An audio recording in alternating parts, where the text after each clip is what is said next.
우리의 삶에 수많은 선택할 수 있는 여지가 있는 것 같지만 사실은 우리의 선택은 성령님을 따라 순종할 것이냐 순종하지 않을 것이냐, 그 두 가지 선택밖에 없는 것이죠. 그러므로 얼마나 자유합니까? 수많은 선택에 대한 고민을 다 내려놓을 수가 있는 것입니다. 아무리 복잡해 보이는 일 같아도 성령님께 질문하고 성령님의 도우심을 구하고 내가 어떤 결정을 내려야 합니까? 라는 그러한 질문을 가지고 기도 속에서 하나님의 인도를 구할 때 우리의 선택은 너무나 단순해지는 것이죠. 그래서 복잡한 인생이 아니라 단순한 인생으로 우리는 순간순간 살아갈 수가 있습니다. 성령 안에 살아갈 때 느끼는 이 자유함, 그 자유함을 우리 모두가 이 새벽에 깨닫고 체험하고 누리는 우리의 삶이 되기를 바랍니다. 오늘 고린도 후서 3장 17절 말씀에 주께서는 영이시며 주의 영이 계신 곳에는 자유가 있습니다. 같이 한 목소리로 다시 한번 읽어볼까요? 시작. 주께서는 영이시며 주의 영이 계신 곳에는 자유가 있습니다. 성령님께서 우리에게 주시는 자유는 예수님께서 다 이루어 놓으신 것을 우리에게 전해주시고 능력으로 그것을 누리게 하시는 자유입니다. 이 자유는 예수님께서 십자가에서 이루신 사건, 부활하심으로 다 우리에게 보장된 자유입니다. 이 자유를 우리가 우리의 삶 속에 누리도록 역사하시고 우리와 그 예수님과 하나 되게 하셔서 예수님께서 누리신 그 자유를 우리가 누리도록 도우시는 분, 그분이 성령님이신 거죠. 그래서 주의 영이 계신 곳에는 자유함이 있습니다. 그 자유함은 예수님께서 이 땅을 사셨을 때 누리셨던 자유와도 동일한 자유입니다. 그 자유가 어떤 자유인가? 내 안에 이 성령 안에 있는 이 자유, 이 자유함이 있는가 없는가를 확인해 보려면 이런 질문을 던져야 합니다. 내가 무엇인가를 할 수 있느냐라는 질문을 던지기 전에 내가 어떤 그 무엇을 멈출 수 있느냐, 그만둘 수 있느냐, 내려놓을 수 있느냐, 그것이 자유이죠. 내가 행하고 있는 어떤 습관을 멈출 수 없다면 나는 자유함이 없는 것이죠. 내가 추구하고 있는 어떤 것을 내가 포기할 수 없다면 나는 자유함이 없는 겁니다. 무엇인가에 매여 있는 것이죠. 소위 중독이라는 것은 스스로 멈출 수 없는 상태를 중독이라고 말하는 거죠. 자기 힘으로 안 되는 거죠. 그것이 매여 있는 것이고 포로된 것이고 사로잡혀 있는 것이죠. 드러나는 중독도 있지만 드러나지 않는 많은 영역에 우리의 삶 속에 매임이 있습니다. 우리를 사로잡고 있는, 우리를 포로로 잡고 있는 수많은 것들, 그 모든 것들을 우리가 스톱시킬 수 있느냐, 정지시킬 수 있느냐, 끊을 수 있느냐, 그것이 바로 내가 자유한가 자유하지 않은가를 평가할 수 있는 중요한 질문이죠. 돈에 대한 사랑을 끊을 수 없다면 돈의 종이 되어 있는 것이죠. 명예에 대한 집착을 끊을 수 없다면 명예의 종이 되어 있는 것이죠. 어떤 위치에 대한 직분이, 위치에 대한 집착이 내 안에 있다면 내 안에 자유함이 없는 거죠. 내 포지션이 어떻게 변하든지 전혀 상관없을 수 있는 것, 그것은 자유함이 있다는 것이죠. 이런 자유함을 말하기 전에 먼저 우리가 깨달아야 될 자유함이 있습니다. 주의 영이 계신 곳에는 자유함이 있느니라, 이 말씀을 우리에게만 해당되는 자유함이라고 할 때 이 문제가 해석이 어려워지는 겁니다. 이 자유함은 성령님의 자유함을 먼저 말씀하는 거예요. 성령님은 그분의 뜻대로 우리를 그분이 원하시는 대로 이끄실 자유함이 있는 거예요. 조금도 제한이 없이 성령님은 그 하나님의 놀라우신 계획 가운데 우리를 그분이 뜻하시는 대로 우리에게 명령하시고 우리를 인도하시고 이끄실 수 있는 자유가 있으신 분이에요. 그러므로 주의 영이 계신 곳에 자유함이 있다라고 말하는 것은 그 성령님이 나를 이끌어 가실 때 내가 아무런 거리낌 없이, 아무런 장애가 없이 그 성령님의 인도에 단순하게 따라갈 수 있느냐? 그 성령님의 인도에 단순히 순종할 수 있느냐? 아무런 장벽이 없이, 거리낌이나 갈등이나 어떤 부딪힘이 없이 주권적으로 우리의 삶을 인도하시는 그 성령님의 자유로우신 결정에 나 또한 자유롭게 결정하며 따라갈 수 있느냐? 이것이 바로 자유함의 축복을 누리느냐 누리지 않느냐의 그 중요한 기준이 되는 것입니다. 성령님은 우리를 향한 자유로운 결정을 가지실 수 있는 분이에요. 왜 성령님 저를 그렇게 인도하시려 합니까? 라고 말할 수가 없는 거예요. 사도행전의 역사를 보면 바울은 아시아에서 복음을 전하기 원했지만 성령님은 마게도니아 대륙, 오늘의 유럽 대륙으로 인도하셨어요. 가고자 하는 곳을 막으셨어요. 그 성령님의 자유하심이에요. 성령님의 자유는 하나님의 뜻을 이루기 위한 온전한 순종에서 나오는 자유예요. 아무렇게나 이루어지는 결정이 아닌 것이죠. 영원하신 하나님의 지혜 가운데 내려진 결정인데 우리로 봐서는 뜻밖의 결정이고 또 이해하지 못할 결정이고 받아들이기 어려운 결정이지만 그 성령님의 자유로우신 결정은 우리에게 최고의 축복된 결정인 겁니다. 사도 바울이 예루살렘으로 가도록 성령님이 강권하셨을 때 바울의 감정 한편에서는 내가 왜 인생을 이렇게 마무리해야 되는가 라는 육신의 감정이 들었을 수도 있습니다. 그러나 사도 바울에게 있어서 가장 큰 축복은 바로 예루살렘에서 마지막으로 고난 속에서 복음을 전하며 하나님의 뜻 가운데 순교하는 것, 그것이 그에게 있어서 가장 큰 축복된 여정이었던 거예요. 성령님께서 저와 여러분을 어느 날 우리의 삶을 인도하시다가 순교의 순간으로 인도하신다면 하나님 왜 이러십니까? 그동안 제가 섬긴 게 얼마큼인데 이런 자리를 인도하십니까? 라고 항의할 수 없다는 거예요. 왜? 그것이 우리를 향한 성령님의 자유로우신 결정이기 때문에 우리 모두는 그 순간이 가장 나에게 행복한 순간이다. 순교할지라도 그것이 나에게 가장 큰 축복이다 라고 말할 수 있는 것이 자유함이 있다는 거예요. 그렇죠? 여러분, 순교를 하나님의 뜻으로 받아들일 수 있는 자유함이 있습니까? 만일 그 자유함이 없다면 이 땅에 속한 것에 우리가 많이 매여 있는 거예요. 아쉬운 게 많을수록 매여 있는 거예요. 예수님께 십자가에서 못 박히실 때 십자가의 가상칠언 중에 마지막 말씀, 다 이뤘다.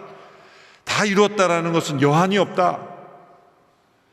세상에 예수님이 가진 집착이 없었고 얽매인 것이 없었고 자신의 육신의 생명조차 얽매이지 않았기 때문에 오로지 하나님의 뜻, 성령의 인도하심에만 온전히 매여 있었기 때문에 성령께 매여 있는 것 외에는 다 자유하셨기 때문에 33세의 젊은 생애를 이 땅에서 마칠 때도 예수님은 다 이루었다.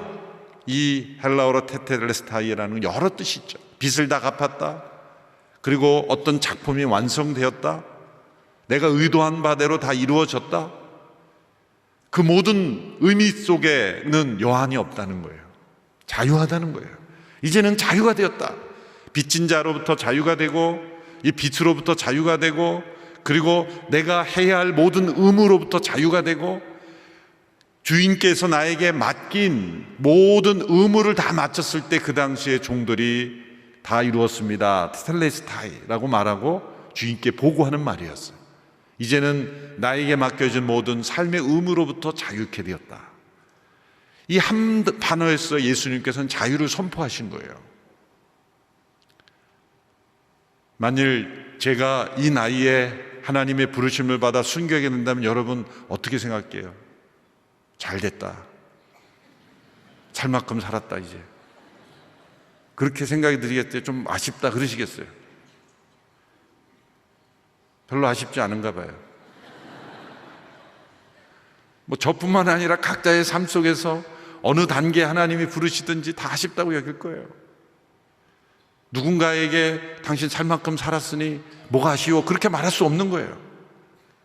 그런데 정작 본인은, 주변 사람들은 그렇게 말할 수 없지만 본인은 하나님께서 나를 어느 때에 부르시든지, 예수님처럼, 예수님은 33세에 부르셨으니 33세 이후로는 다 하나님이 우리를 언제 부르시든 다 이루었습니다. 여한이 없습니다. 그렇게 자유할 수 있는 것, 그 자유할 수 없다는 건 뭐냐면 성령님의 인도를 따라 살지 않았다는 거예요. 성령님의 인도를 따라 순간순간 살아가는 삶은 어느 때에 우리를 부르시든지 주님 다 이루었습니다. 다 이루었습니다. 자유함이 있어야 돼요. 이 세상과 자신의 생명과 이 세상에 속한 모든 것에 의해서 자유함이 있는, 그것은 성령님의 자유로우신 결정과 주권에 내가 온전히 하나 된 상태에서. 그래서 오늘 가이드북에 먼저 나왔던 고린도서 6장 17절의 말씀도 그래서 의미는 있는 거예요. 주와 연합하는 사람은 영적으로 주와 하나가 됩니다. 주의 영으로 하나가 되었을 때 그 성령의 자유로우신 결정에 나 또한 자유롭게 응답할 수 있는 그런 연합의 상태, 그것이 바로 성령의 충만함이고, 우리에게 주어진 주의 영이 계신 곳에는 자유함이 있다. 그 자유함의 축복이 우리에게 있는 것입니다. 그것이 순교의 모습이라도 자유한 거예요. 진짜 순교하신 분들은 자유했어요. 초대교로부터 지금까지 진정한 순교자들은 다 자유했습니다. 이 땅에 자신의 생명에, 자신이 가진 것에, 모든 것에 다 자유가 임했어요. 이런 자유는 두 가지로 나누어 볼 수 있습니다. 성령 안에서 누리는 자유하면 첫 번째, 무엇으로부터의 자유가 있습니다. 무엇으로부터의 자유. 또한 무엇으로의 자유가 있습니다. 왜 무엇으로부터의 자유라고 했다면, 무엇으로부터 우리가 끊어지지 않으면 이 자유를 누릴 수 없는 것이고, 또한 무엇을 계속해서 향하지 않으면 우리가 누릴 수 없기 때문에 이 두 가지로 나눠서 봅니다. 첫 번째로 너무나 당연한 자유죠. 죄로부터의 자유입니다. 죄로부터의 자유. 이것은 예수님께 십자가에서 죽으심으로 우리를 죄로부터 자유할 수 있는, 죄와 우리를 분리시키는 도구가 예수님의 십자가죠. 예수님의 십자가는 우리의 영혼의 수술대예요. 우리의 수술대입니다. 죄와 우리를 분리시키는 도구예요. 우리 안에 있는 모든 죄는 십자가에서 예수님이 다 짊어지시고 우리는 그 죄로부터 끊어져 나가 자유케 하시는 일, 그것이 십자가의 일입니다. 그런데 이렇게 말씀으로 들으면 막연하죠. 머릿속에 2000년 전에 이루어진 사건이 어떻게 나에게 자유를 가져다 줍니까? 그 갭을 이어주는 분이 성령님이신 거예요. 로마서 8장 1절 2절 말씀 같이 읽겠습니다. 시작. 그러므로 이제 그리스도 예수 안에 있는 사람들은 정죄를 받지 않습니다. 이는 그리스도 예수 안에 있는 생명의 성령의 법이 죄와 죽음의 법에서 여러분을 해방했기 때문이다. 이 해방이 자유 아니겠습니까? 자, 그리스도께서 이루신 십자가의 사건을 통해 우리가 죄와 우리가 분리된 것을 이루셨다고 하는데, 그것을 우리가 어떻게 체험할 수 있느냐 이거죠. 그 후반부에 이 비결이 나오죠. 그리스도 예수 안에 있는 생명의 성령의 법이, 이 생명의 성령의 법이 죄와 죽음의 법에서 우리를 해방시키는 삶을 체험케 하는 겁니다. 그러면 우리가 성령을 따라 살아야 하는 것이죠. 성령을 따라 살지 않으면 생명의 성령의 법이 죄에서 우리가 자유케 되었다는 것을 체험할 수가 없어요. 이 십자가에 이미 이루어진 선물을 우리가 체험할 수가 없는 것입니다. 십자가에서 우리의 죄가 다 분리되었음을, 나와 분리되었음을, 나와 죄는 별개임을 다 이루셨다고 예수님이 말씀하셨어요. 그런데 그 선물을 내가 누리지 못하는 것은 생명의 성령의 법 가운데 있지 않기 때문이에요. 그 생명의 성령의 법이 우리로 하여금 이 죄로부터 자유함을 누리게 하시는 거예요. 죄가 나와 이제는 별개다라는 것을 깨닫게 하시고 체험케 하시고 누리게 하시는 일, 이 성령님의 가장 중요한 사역입니다. 예수 그리스도 안에 있는 자는 결코 정죄함이 없는 것, no condemnation, 정죄함이 없는 까닭은 우리는 더 이상 죄 가운데 있는 인생이 아니라 성령 아래 있는 인생이기 때문입니다. 죄로부터의 자유를 우리가 누릴 수 있게 되기를 축원합니다. 두 번째, 연이어서 그것은 거짓으로부터의 자유죠. 우리가 죄 가운데 있었던 것은 거짓에 속았기 때문이에요. 아담과 하와가 사단으로부터 그 거짓에 속아 그 속임수를 통해 거짓이 우리 인간 안에 들어왔고, 또 죄로부터 자유된 삶을 누리지만 그 죄의 찌꺼기인 거짓이 우리의 이 세상 속에 펼쳐져 있는 거예요. 그리고 사단은 아직도 최후의 무정에 들어가기 전까지 이 땅에서 활동하고 있기 때문에 거짓의 아비인 사단은 이 세상의 문화, 교육, 철학, 각양각색의 모습을 통해서 이 거짓을 지금도 전파하고 있습니다. 우리의 생각 속에도 들어있어요. 때로는 그것이 부모님을 통해 오기도 하고, 친구를 통해 오기도 하고, 학교를 통해 오기도 하고, 세상의 문화를 통해 오기도 하고, 온갖 채널을 통해 죄로부터 자유케 된 성도들에게도 끊임없이 거짓으로 공격을 합니다. 여러분, 우리의 영적 승리의 비결은 내가 얼마나 내 안에 내가 진짜라고 믿고 있는 거짓말이 많은지를 분별해내는 거예요. 그 거짓은 우리로 하여금 두렵게 하고, 분열케 하고, 다투게 하고, 미워하게 하고, 자신을 증오하게 하고, 원망하게 하고, 불평하게 하고, 하나님을 떠나게 하는 것, 모든 것이 다 거짓의 역사입니다. 성령님이 임하시면, 그분은 진리의 영이시기 때문에, 성령이 충만하면 거짓말이 들려옵니다. 이거 거짓이구나. 심지어는 예의상 하는 말도 거짓이라는 걸 알게 돼요. 소위 화이트 라이라고 있잖아요. 하얀 거짓말이라고. 그 상황을 좀 모면하기 위해서 하는 거짓말도 느껴져요. 우리의 삶 속에 얼마나 많은 거짓이 붙어 있습니까? 그 거짓이 진리의 영이신 성령 안에 있을 때는 거짓과 진리가 서로 동행할 수가 없는 것이죠. 끊임없이 성령님은 우리 안에 거짓을 드러내시는, 그럴 때마다 그 거짓을 멀리하고 거짓을 쫓아내는 것, 그것이 성령의 능력 가운데 주어져요. 그때 우리는 자유함을 느끼게 되는 거예요. 우리 영혼 속에 자유함이 없는 것은 거짓이 있기 때문이에요. 성령님은 그 거짓을 내쫓으십니다. 세 번째는 연이어 다 맞물려 있는 내용들이죠. 상처로부터의 자유입니다. 이 상처는 죄와 거짓의 찌꺼기이죠. 상처는 어느 한순간 우리가 거짓에 속아 넘어가거나 거짓에 의해 공격을 받거나 죄의 습관에 사로잡혀 있을 때 우리 안에 남아있던 감정의 찌꺼기들, 이 상처는 우리를 과거에 묶어 놓습니다. 어떤 사건에 고착시켜 놓습니다. 어린 시절에 어떤 상처를 깊이 받으면 그 유사한 상황, 유사한 사람, 유사한 형태의 사건이 일어나면 그 어린 시절의 감정으로 돌아가는 거예요. 성인 아이가 바로 여기서 나오는 것이죠. 어린 시절에 나에게 깊은 어떤 절망감을 주고 두려움을 주고 어떤 상처를 주는 사건이 있었을 때는 유사한 상황, 유사한 비슷한 사람만 보아도 우리는 그때의 어린 시절의 감정으로 돌아가는 거죠. 고착된 감정, 그 감정의 상처가 우리를 묶어놓습니다. 이 감정의 상처로부터 자유함, 이것도 성령님께서 우리에게 행해 주시는 거예요. 성령님 우리를 과거의 그 순간으로 데리고 돌아갑니다.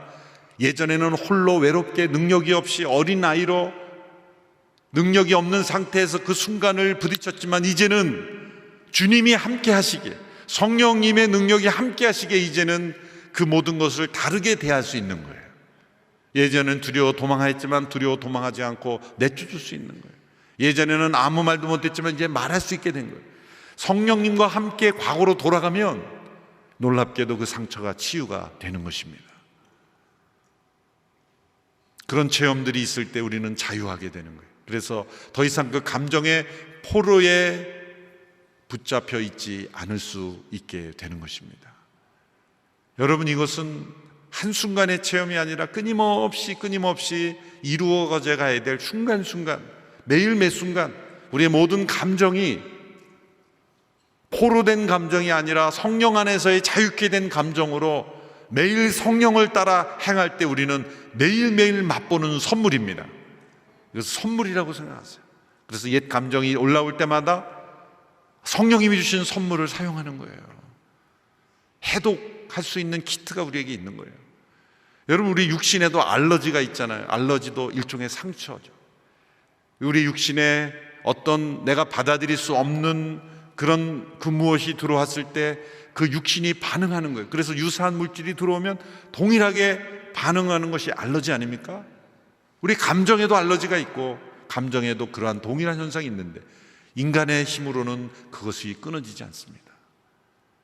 오직 죄와 거짓으로부터 우리를 자유케 하시는 그리스도의 영이신 성령님을 의지할 때, 성령님의 임재가 있을 때 이 상처로부터 자유케 되는 역사가 있습니다. 이것을 체험하는 이 새벽 우리의 삶이 되기를 축원합니다.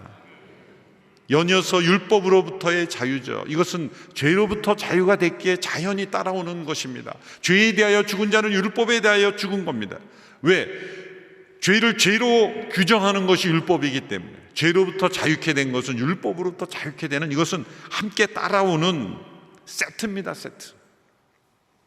우리 이제는 율법 아래 있지 아니하고 성령의 법 아래 사는 사람이 되는 거예요. 진노 아래 살지 않고 은혜 아래 사는 자가 되는 것이죠. 다섯 번째, 죽음으로부터의 자유이죠. 이 모든 것이 다 연결되어 있는 것입니다. 죄와 거짓, 상처, 율법으로부터 자유케 된 자는 죽음으로부터 자유케 돼요. 여러분, 죽음으로부터의 자유를 누린 사람은 자신의 생명을 아무렇게나 여긴다는 게 아니에요. 자신의 고귀한 생명을 잘 지키고 믿음으로 살아가지만 한순간에 때로 우리에게 죽음이 찾아올 때 죽음을 기쁨으로 받아들일 수 있게 되는 거예요.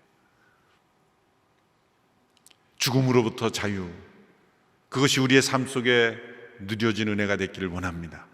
몸의 부활을 믿기에, 죽어도 다시 사는 우리의 삶이기에 죽음으로부터 자유합니다. 전국 환송 때마다 제가 이 죽음을 설명할 때 저는 이 데살로니가서에서 나오는 죽음을 그리스도 안에서 잠자는 자라 표현한 것이 저는 제일 마음에 와닿아요. 왜? 우리의 하루의 생각에서 가장 기대하는 순간은 잠자는 순간 아닐까요? 잠잘 때 고통스러워하는 분이 있습니까?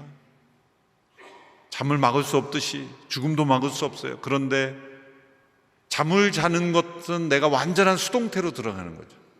생각에 계속 꼬리를 물면 잠이 못 와요.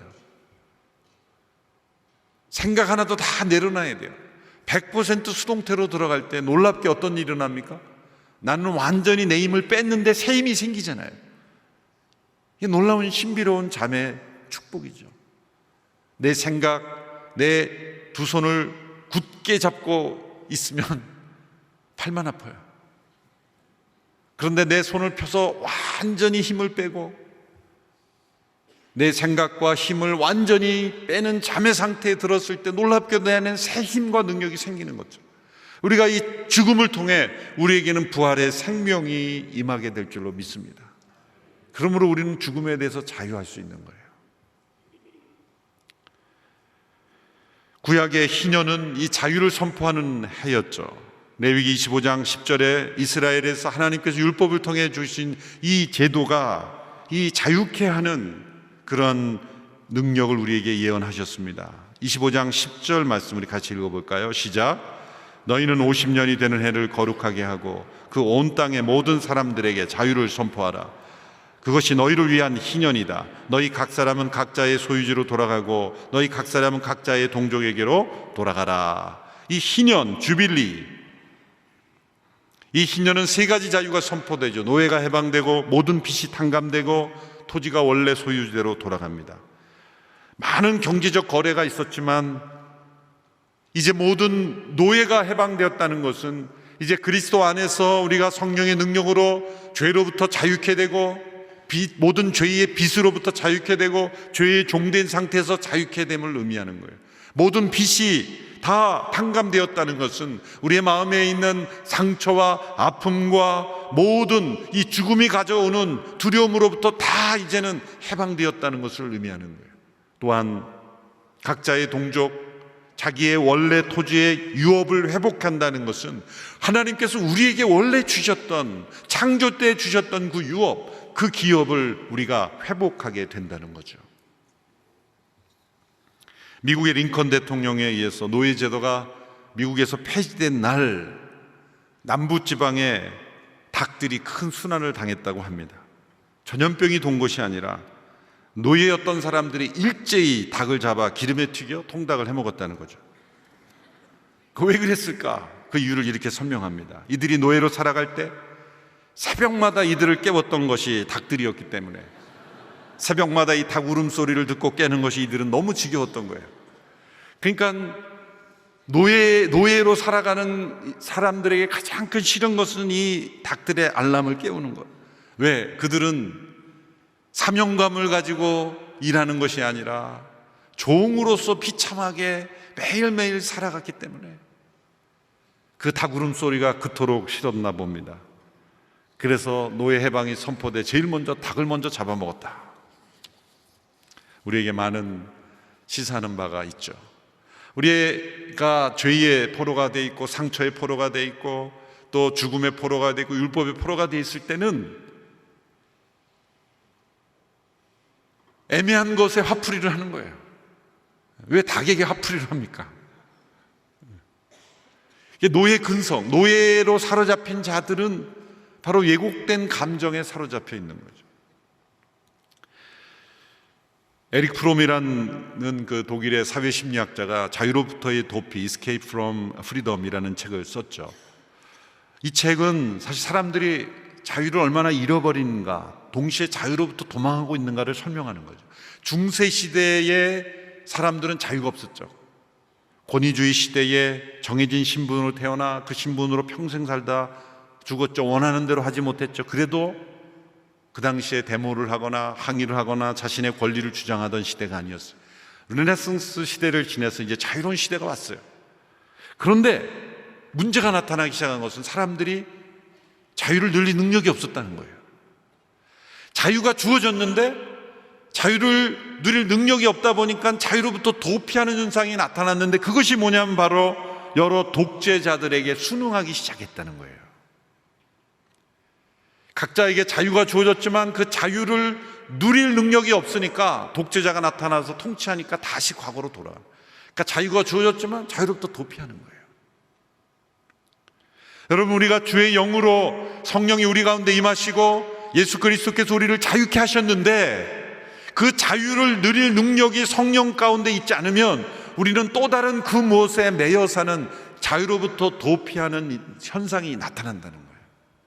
그래서 우리는 무엇 의로의 자유가 있다는 것을 기억해야 합니다. 성령을 따라 사는 그런 자유로 들어가야만 진짜 자유를 누릴 수가 있는 거예요. 무엇으로의 자유? 세 가지로 정리해보면, 첫째로 창조의 목적과 질서로의 자유입니다. 많은 사람들이 자유가 무엇이냐라고 질문하면 하고 싶은 것을 한다고 말해요. 그러나 맞는 말 같지만 틀린 말입니다. 하고 싶은 것을 하는 세상이 얼마나 혼란합니까? 세상에 다 하고 싶은 것을 하기 때문에 세상이 자유가 없어진 거예요. 진짜 자유는 뭐냐면 하고 싶은 것을 하는 게 아니라 해야 할 것을 하는 것입니다. 하나님의 창조된 목적대로 사는 것, 그것이 자유입니다. 세상의 모든 존재하는 것은 목적이 있습니다. 그 목적대로 이루어지기 위해서는 법칙이 주어지고 제한이 주어져요. 물은 물고기에 있어야 되고 새는 하늘을 날아야 되고 동물은 땅을 걸어야 되는 거예요. 하늘 날던 새가 내가 왜 이렇게 하늘만 날아야 돼? 나도 땅을 달리고 싶어. 그 가냘픈 새로 열심히 땅을 달린다고 생각해보세요. 얼마나 우습습니까? 땅을 달리던 동물이 내가 왜 땅에만 있어야 돼? 나도 저 깊은 가다 속을 나도 헤엄치고 싶어라 풍덩 뛰어드는 순간 그 동물은 변사체로 발견되는 거예요.